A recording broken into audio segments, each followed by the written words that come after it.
All right. Well, we are streaming on Facebook, and we can go ahead and get started. So thanks everyone for being here tonight. I got a question if this will be recorded and available yet afterwards. Yes, it will be recorded and available afterwards. For reference. So to get started tonight, my name is Margaret Stern. I'm the Program and Communications Director for the Susitna River Coalition. Oh, and one more thing, let me start recording. Thanks. So my name is Margaret Stern. I'm the Program and Communications Director for the Susitna River Coalition. Thank you so much for being here for the first winter speaker event of the season. Our winter speaker series is sponsored by the Jessica Stevens Community Foundation. So big thanks to Jessica Stevens Foundation for making our winter speaker series possible. So we're here to talk about water reservations, and Michael will get into more of the kind of meat and potatoes of this talk. But water reservations are important for fish, wildlife, and people all across the state of Alaska, and it's a public resource for everyone. So there's currently a scoping period that will close on October 29th. And in preparation for that, we thought it would be a great idea to bring in an expert to chat about why water reservations are important and what exactly they are. So the current scoping comment period will help determine how water resources are used into the future. And so it's a really important topic for us to discuss moving forward and for folks to get involved in. But Michael will tell you a lot more about this. Michael Lilly first came to Alaska in 1985 to attend graduate school at the University of Alaska Fairbanks.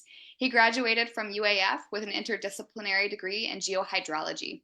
After spending a period of time working for the USGS on groundwater and environmental projects in the Fairbanks area, he has worked across the state on a wide variety of water resource projects. Many of these projects have been complex resource evaluations covering Arctic transportation like ice roads, and hydroelectric water resource studies and habitat evaluation studies.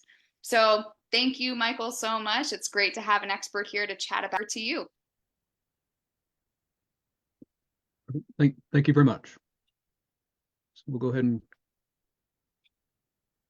get started. And so this is going to be an informal talk for a general audience on water reservations. What are they and why they're important? And I'm going to cover, I'm not going to include any math. There won't be any homework, except it's a general story because most people use water in one way or the other and can relate to water use. So it's really about relating water to many activities, which is important, from fisheries to ice roads to lots of other types of uses. And on the North Slope, I want to have an example because water reservations are not just for rivers or streams, they're also for lakes. And on the North Slope, a majority of state economy running via the North Slope oil fields built on ice roads comes from natural lakes and man-made reservoirs. So we use water, and the use of water in this sense is directly tied to the majority of the state economy year after year after year since the North Slope was developed. Alaska's got more than 3 million lakes, over 12,000 rivers, thousands of streams and creeks, an estimated 100,000 glaciers. We've got a lot of water bodies. About 3/4 of all the fresh water in Alaska is stored as glacial ice that covers nearly 5% of the state. So we also have, if we think about glaciers or like a savings account, or maybe a sea, we have climate change taking place. So that's we're making lots of withdrawals out of that savings account for the water that is stored in the form of glaciers. But we have a lot of water in the state. That itself is not a challenge. It's not like we're in Arizona. How much water is allocated in Alaska? Not much. So we consider our total water resources, we've only have around 101% allocated. but it's where do you live? Where do you need it? Where there are conflicts? You can have a lot of issues within that 1%. Some water use and purpose examples, we have two major categories. One is in-stream, where water is needed, even in winter, in the water body or the source. That could be in a river, stream, a side slough, that are classic a lot of people relate to is fish and wildlife habitat is probably one of the key public interests. Recreation, cultural association and transportation, and that could be everything from an ice road on the North Slope to snow machining up and up to Chase. Sanitary, we really mean disposal, and that we rely on, particularly if we need to discharge into water, we rely on dilution mechanisms. If there's not enough water there, you don't meet dilution standards. Our second major type of water use or purpose is either the source or flow regime, the stage may be altered, etc. And this is a combination of both subsurface, which we would typically call groundwater, and surface water. Some examples of this, which are year-round, again, that we're just a summer topic to think about, is we have power generation, and we need water for almost every, even with some types of solar. The industrial, we don't really make manufacturing solar plants up here, but solar thermal and other types of it, we do use water. We have industrial manufacturing, public personal water uses, domestic supplies, irrigation, aquaculture, fish processing, water transfer, exporting may be something that's in the state's future. It's been talked about for over the past decades. Resource extraction, mineral, timber, petroleum, gas, all are water users.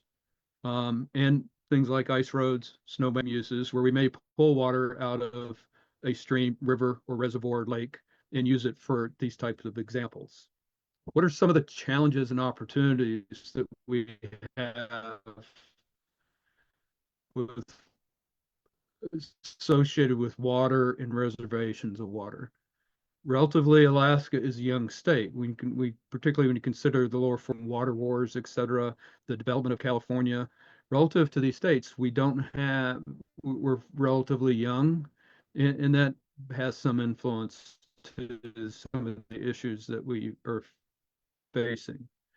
A majority of our water is unappropriated.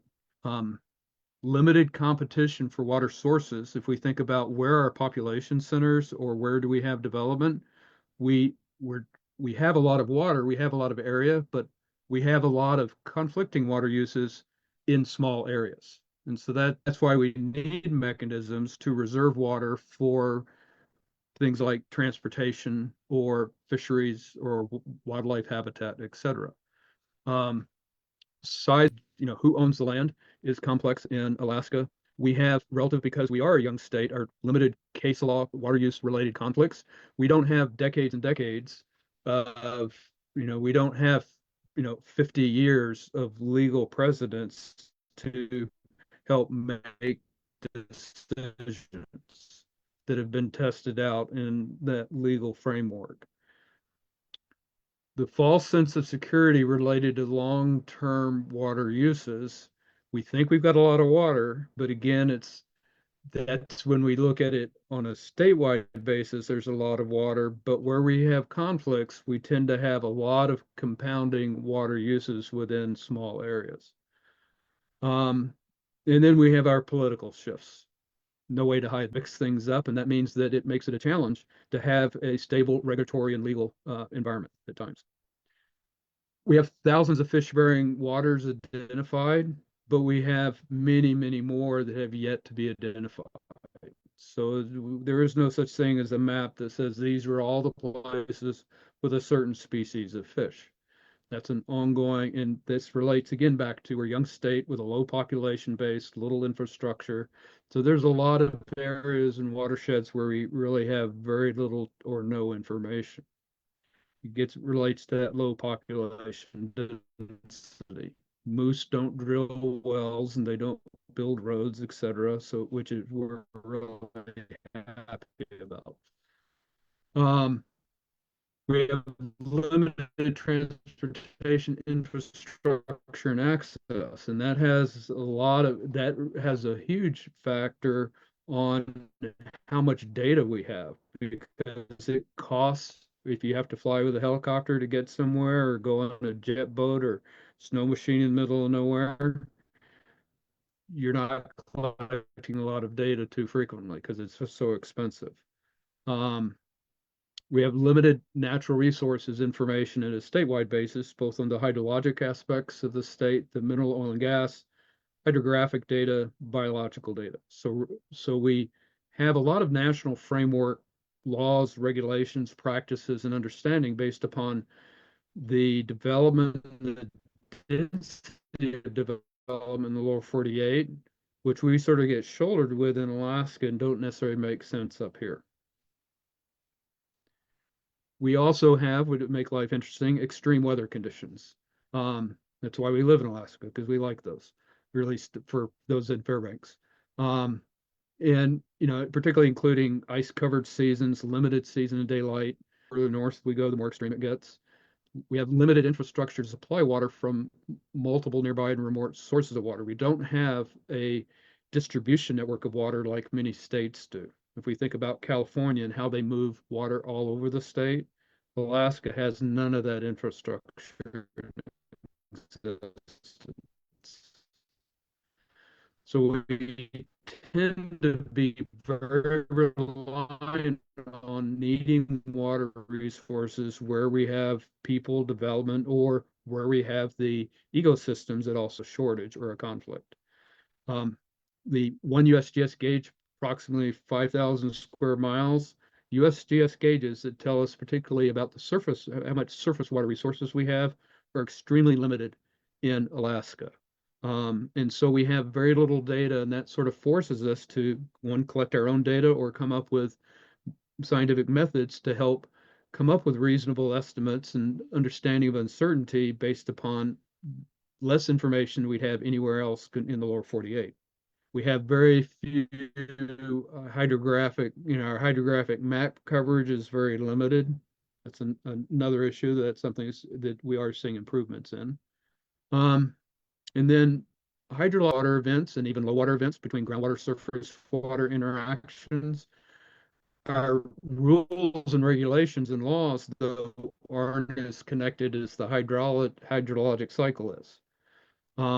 Another important factor is it's not just flow that is of the primary interest, it's really flow and water levels. They should be viewed as equally important, not in every single instance, but in terms of reserving certain types of many of those uses or functions.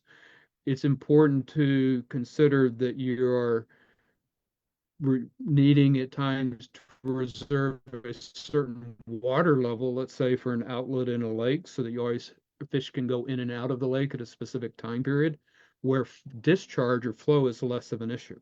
So there's many examples where it may be more important to actually reserve a level than a flow. And I have this graphic on the right-hand side. This is on the north slope. These are the river body on the north side. If you can see my mouse, this is the Kaparic River, and this is the Kaparic Dead Arm reservoirs. These are all gravel sites that are used to develop. Prudhoes are more than 40 feet deep, which is relatively deep for any natural water, compared to natural lakes on the north slope. And we have fish in most of these reservoirs. And when we have our high water events during spring snowmelt, we can actually get flooding from the Kaparic Reservoir, and we can get fish be able to get in and out of, or actually between reservoirs in terms of moving around between reservoirs at high water levels, and to go between the Kaparic River and these reservoirs. And so we also have, and these reservoirs are used a lot for both water supply for oil field facilities and development and ice roads, etc. And we have sensitive fish species that are highly reliant on having high dissolved oxygen levels in some of these reservoirs. So this is a location where we have a lot of different uses. And in the past, working up there for 10 years, we found that the regulations were, in the lack of data, were extremely conservative.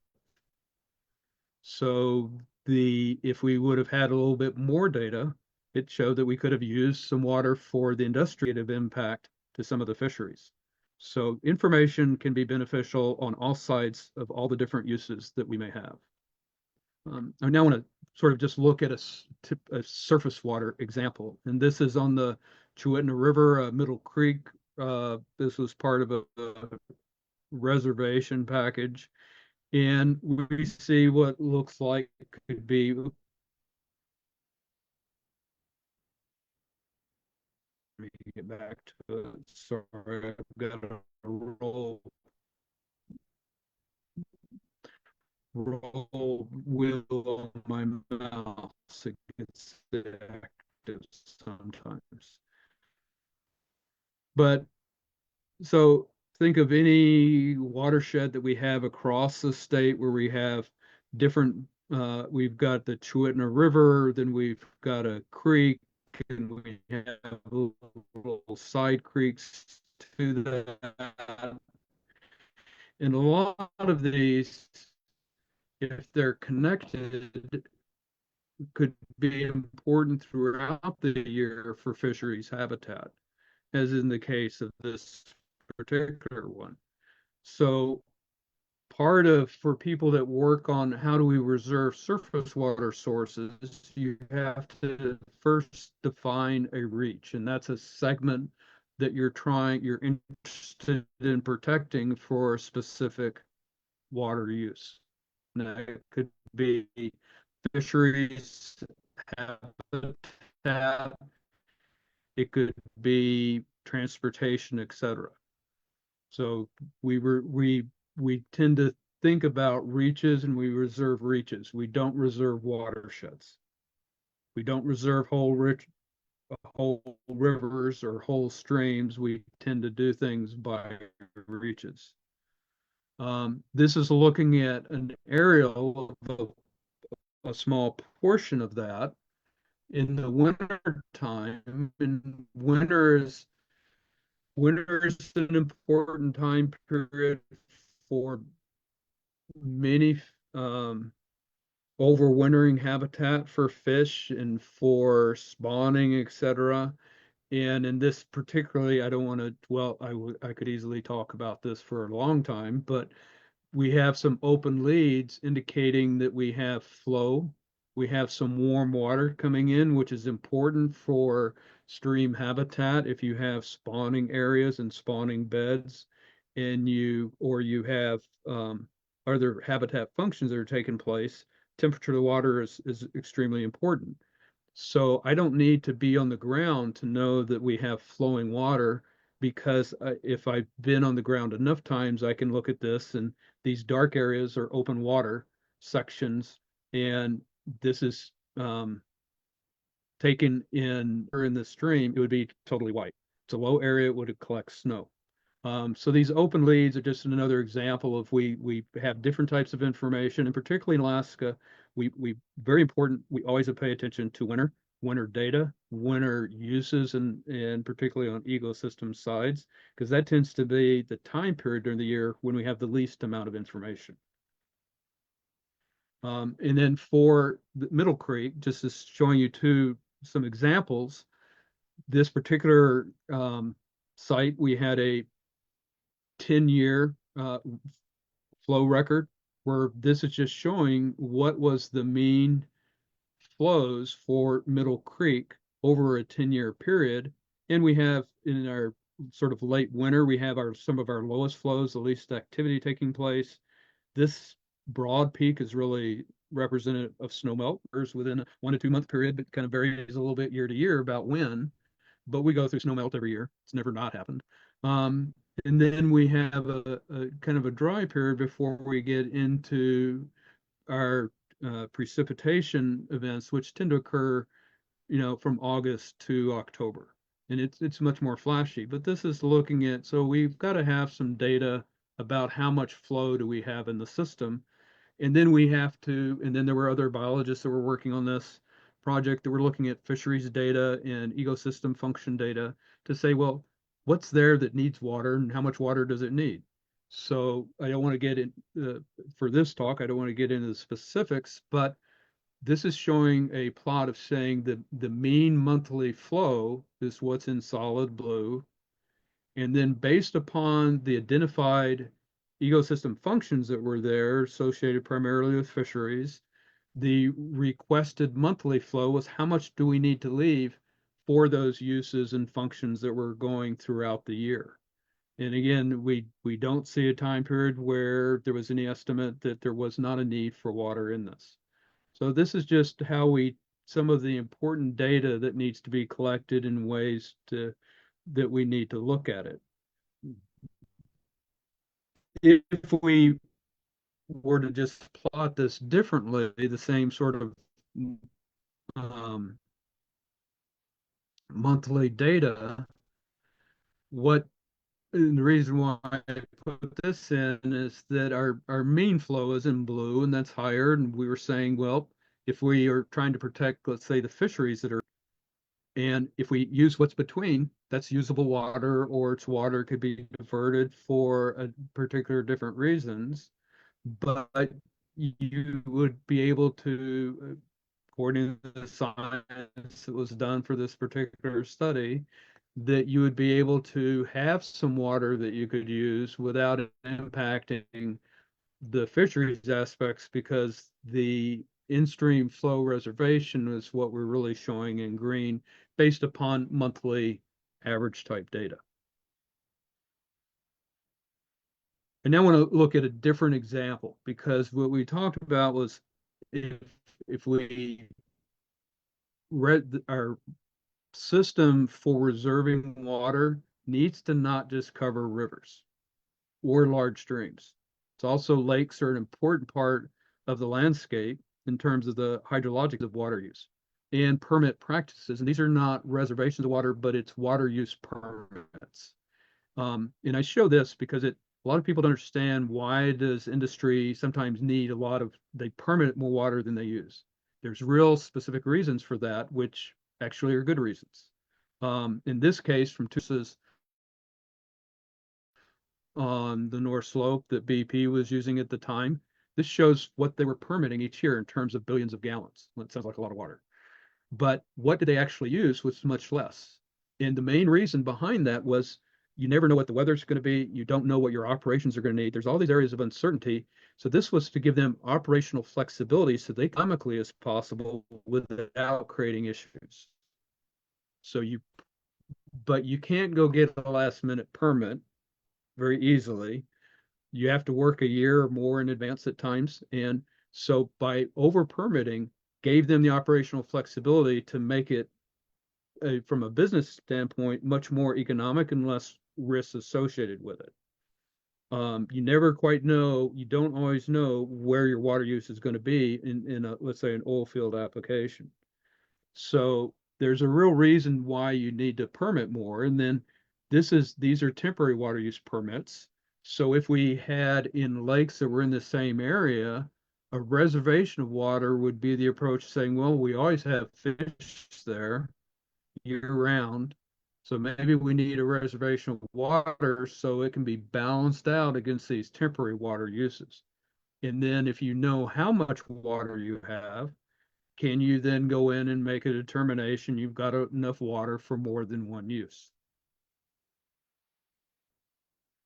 And just for again, in majority, so we have um, dozens to hundreds of lakes that are permitted for water use on the North Slope.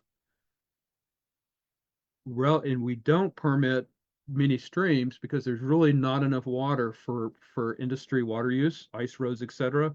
On North Slope, it's very limited, pulling even from the major rivers. Primarily, all the water is coming from natural lakes and reservoirs. And they use water for camp utilities, ice roads, drilling support, enhanced oil. There's all these different applications. And this is just on the opposite side. So we want to protect fish and leave enough water for what they need through all of their different ecosystem functions and different periods throughout the year. But we still need to have a a stable economy. If we don't have a stable economy, then we're not going to pay attention to protecting fish. Um, and and this is just some simple examples. And we think about using a lake. How much water do we have? And then it's Alaska. We need to think about for ice road, and our biggest use was ice roads. So we have ice. We don't pump ice. You can shave ice off, but how much water do we need to have left in a lake at the end of the winter when we may have 6 to 7 feet of ice thickness? If I have an 8 foot deep lake and I have 6 feet of ice, I may have a very small volume into winter. And so at the time when we started looking at this in the early 2000s, the, what was the unfrozen volume or what was the total volume of the lake? A lot of this data did not lakes. All they had was a single depth measurement for the lake. So we had a lot of error in our data. Um, And then when we sat down and talked with all the various users from all the sides of the table, we said, well, we've got an ice volume. Mother Nature is giving us that. We can't control that. That's climate. We then have a permit volume. We'd like to have 15% of the total lake volume, but how much of that is relative to the other? How much do we need for what we call the ecosystem volume, or how much water do we need to leave for fisheries if we have fish in a particular? The science is never going to be good enough to give you an absolute solid line that says this is all that you need, and if you go 1% over, it's, we know what that accurate. That's never the case. So having this sort of buffer volume and this ecosystem volume, this is a challenge to say, well, what do these values need to be, and what's the error and the uncertainty in those? We do know we can calculate we can go out and get better measurements for how much water we can calculate a permit volume, but it's then how much do we need to really leave, and do we have a large buffer? And so if we have more knowledge, and in this, well, that's my errant mouse again, so excuse me. So in this case, we've got 16% of a buffer. 16% is a big buffer. If we know that we only need 8% and we have accurate data, then maybe we can increase our permit volume and still have an adequate buffer. So how have information for streams and rivers and surface water bodies, the more accurate the information is, the more accurate our estimates can be. And these need to be reevaluated as we continue to collect more data over time, or we have better tools to collect data. And another example that we got into with industry at the time was a big portion of their method of making a faster, stronger ice road was to actually go in and shave ice off the lakes.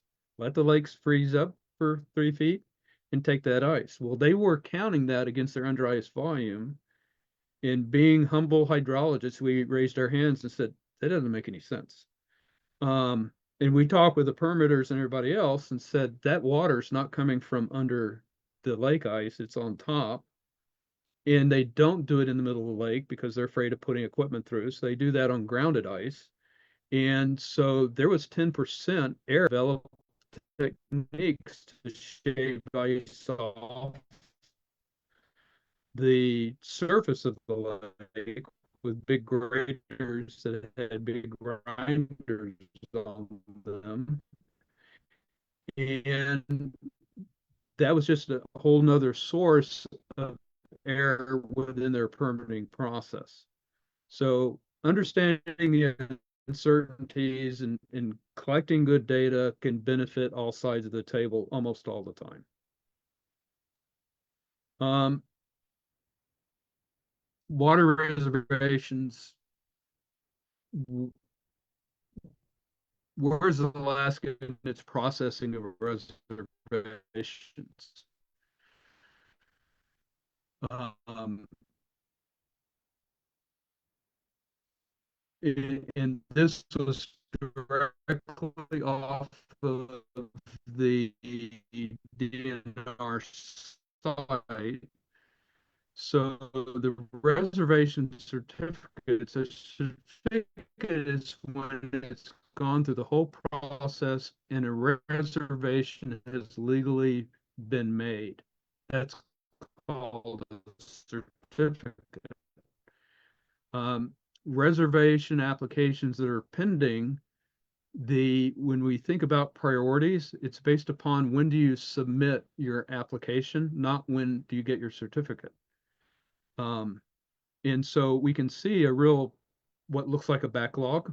And we currently have is, well, if we start changing our rules in a rule book, when does that go into effect?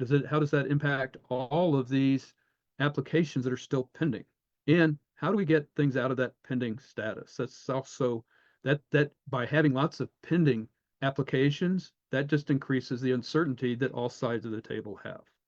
Um, so this is also something that I think is good for people to pay attention to, because what do we need to do to help this process move more effectively? So that we collect good data. Um, so, and then I put some current questions just for people to think about. And this does relate to what Margaret brought up in the beginning, is that DNRs asking these questions relate to the questions they have on the DNR site. Some of them I put some of my own flair into it. So who should be able to apply for reservation of water in Alaska is a real critical question for the public to weigh in on. What types of entities should be able to hold a certificate? Does it have to be a state agency, or can it be a state and federal agency? What about a small community? What about a watershed nonprofit? Um, or the NGO communities? These are all important questions for the public to weigh in on. Should best available data be used whenever it's available? Hopefully people would say yes to that. But you don't need to be the expert on the data, but you can say the state should always use the best available data. And the professional water resources community that work for all parties on all sides can help provide the best input to any evaluation of a water reservation. So just thinking about, there's hydrologists that work for all sides of these issues for each party. You'd like everybody to agree on what's the best data. They can then debate analysis of that data, but there should be a review process so that there's that opportunity for that on top of the table review. And then that's in the long-term best interest of the state and all the various water users long term. And then critically, particularly for Alaska, should climate change be a consideration in reservations and review processes? We are not in a static environment. This is not what we should expect in the next 20. And so, and there's been a lot of work done in the last decade to have some resources within the university system and some of the agencies to how do we deal with climate change, because we can't stop and say, let's wait and see what happens, because it's never going to be static within our lifespans.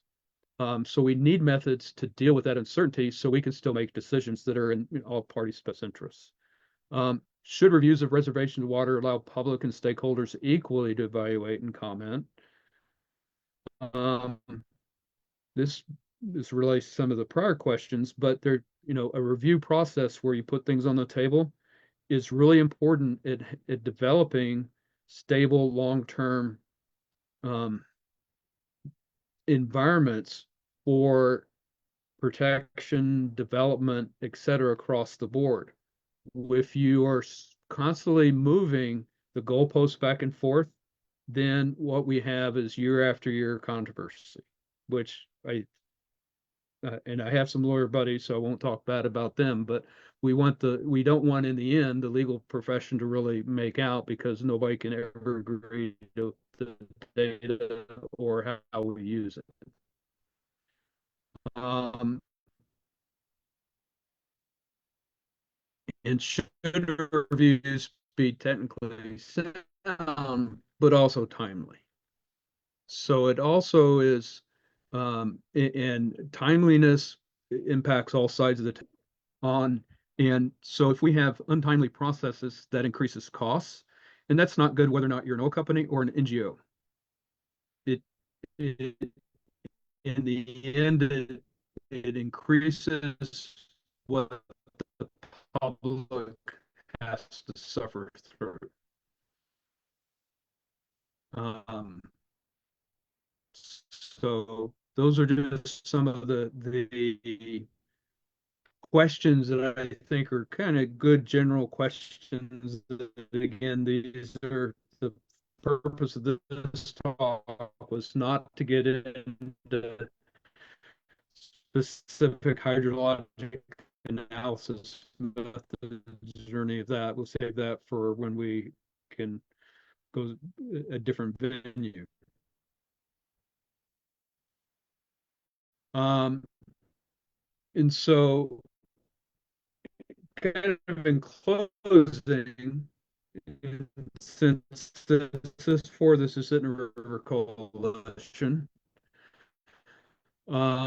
this is showing a picture of the Susitna River at Talkeetna, where we have the Talkeetna River confluence. We have ice in the river. We have low flows at this time. Um, Ice backing up in the Talkeetna, and ice processes are an important process in terms of ecosystem functions, particularly in the lateral habitat. This was some of the findings of the Susitna hydroelectric studies that were done. And so when we look at in the winter, there are no simple, it's just a little stream channel in water, and it's like in Arizona or Kansas. So if you want to do, we have to look at things with a winter perspective. In many places, that could easily be half the year, half the hydrologic year. And things like, are we going to impact ice? Or are we going to impact if I'm trying to get up to they're on the Talkeetna River, but let's say I cut off flow on the Talkeetna River for some diversion, and all of a sudden there's not enough flow. I may make it where you could never get a boat underneath that railroad bridge to get to the dock to take it out. And I've been had to be up on step for the sandbars, and we were like, so whether it be transportation, fisheries issues, etc., you have to look at that natural environment. You can't ignore any of it. It's not just a summer issue. Um, and with that, I'm happy to take any questions they want to give to Margaret now or later. I'm happy to spend some time and try to find information or answer questions for people as it comes up, even if it's after today. Thank you so much, Michael.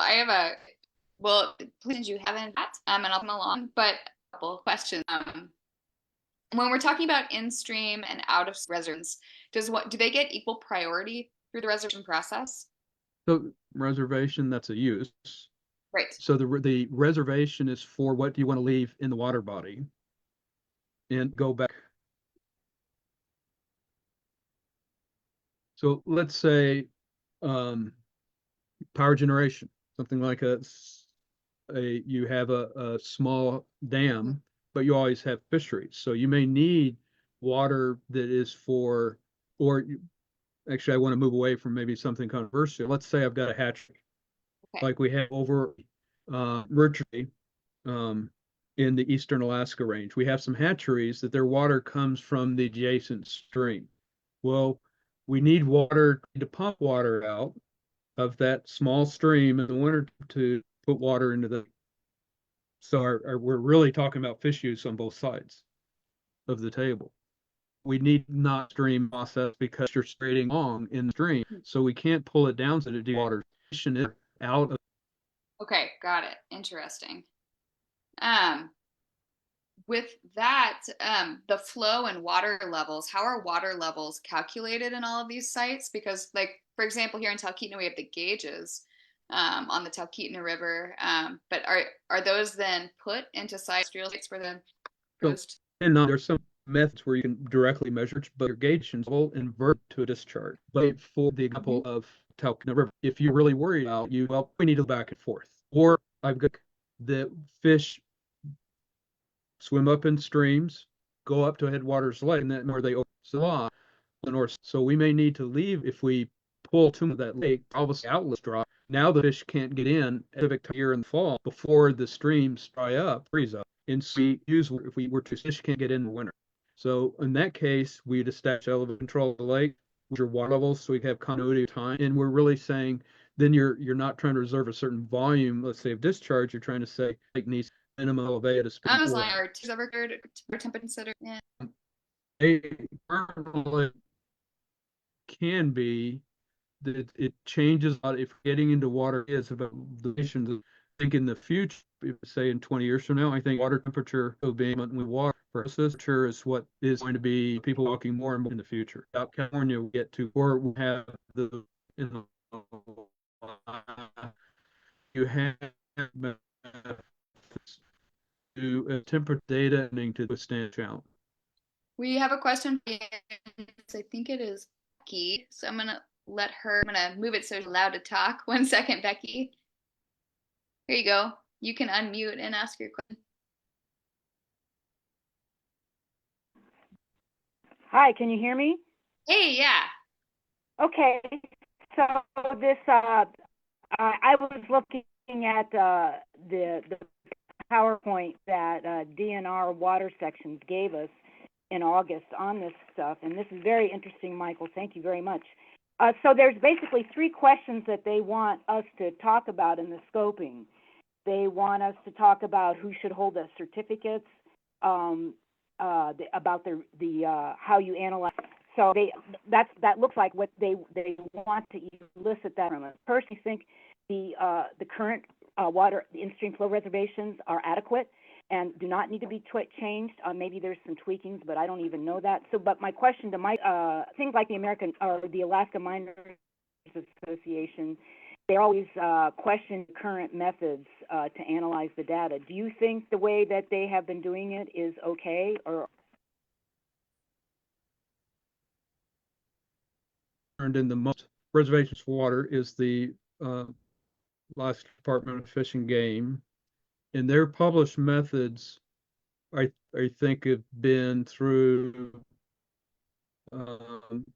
continuous review. They first started in 1986. Is actually FY87 when they started turning in applications for water. So we're almost reaching, in 2 years, we'll reach that 40 years we've been playing this game of reservations for water in the state. If I had to recommend somebody look at what is the best standard in terms of using, I'd say, what is Fish and Game doing? In terms of looking and the vetting that they have done for that.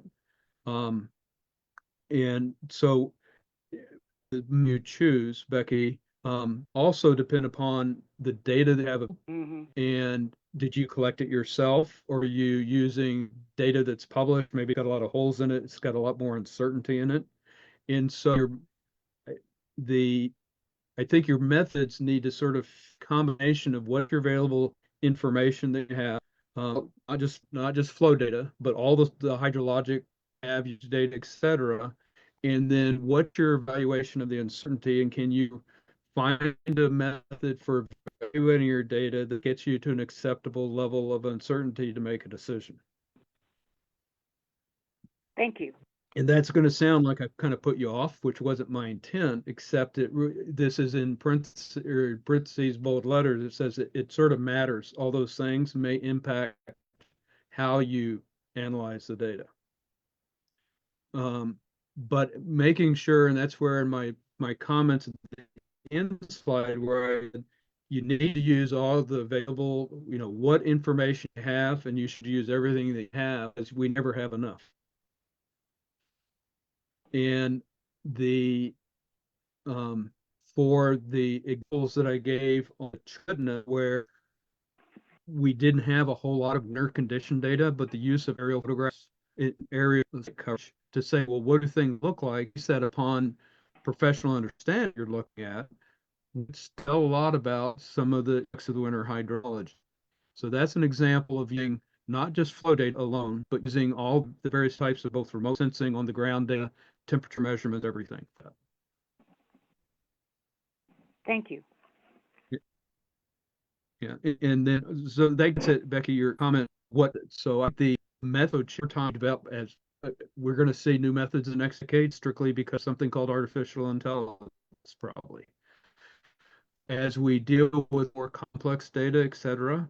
So you in ration or certainly you want ability as your analysis methods improve, you can get experts to and come to agree on the application of that along with the data you have available to you.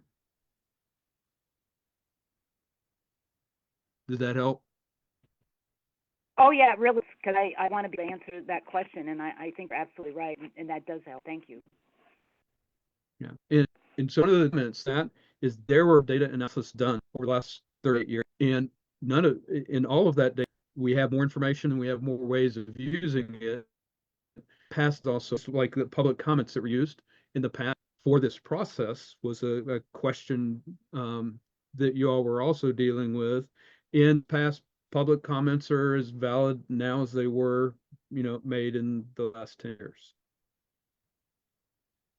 It's not like in Fairbanks when I was doing groundwater work and we had the down industrial users group, which the uh, Mrs. Baird bread distributor, and this poor old guy kept saying data gone stale. And all of the old guys who were around with all the industrial shops and repair places, everything else says, Jack, it's not bread. So your data doesn't go stale. You just have to know how to use it. Interesting. Have there been any changes like on the North Slope with the time of year? Has freeze up been getting later? They're struggling shaving valid?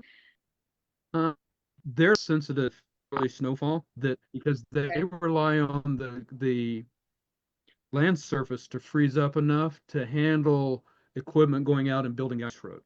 And if it hasn't thawed up, they just rut up everything, and you can't you can't repair that at that point. And temperature below freezing depth really the first so everybody is waiting for that. And then, all right, how can they have certain vehicles that have got balloon tires, et cetera, technical ways. And I would say that's another good example. If you can find how to work with the environment without damaging it, have that flexibility to do. And the different tractors that work on the slope, we're always challenged by the people work for about we need you out there sooner for doing that. And they had to go do studies to prove that they weren't going to cause harm by getting out there. Say that the DNR that